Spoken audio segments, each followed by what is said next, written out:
Alright guys, so quick little video. We went ahead and purchased the Dura Dressing Tire Kit, and we went ahead and applied it to our new tires.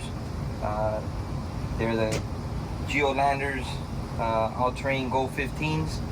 They're brand new on the truck. They maybe have 100 miles on them, so pretty easy process. We cleaned them up and we applied the dressing, and we're gonna let you guys make the decision. So we're gonna go ahead and make a video again 1 month in, and then we're gonna do 6 months in and see how it holds up.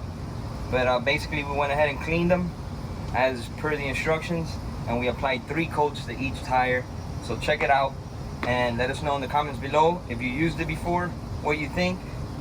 The tires look great. We'll see how it holds up, but make sure you subscribe to check out the other videos when we make them, and give us a thumbs up if you like the video. Thank you.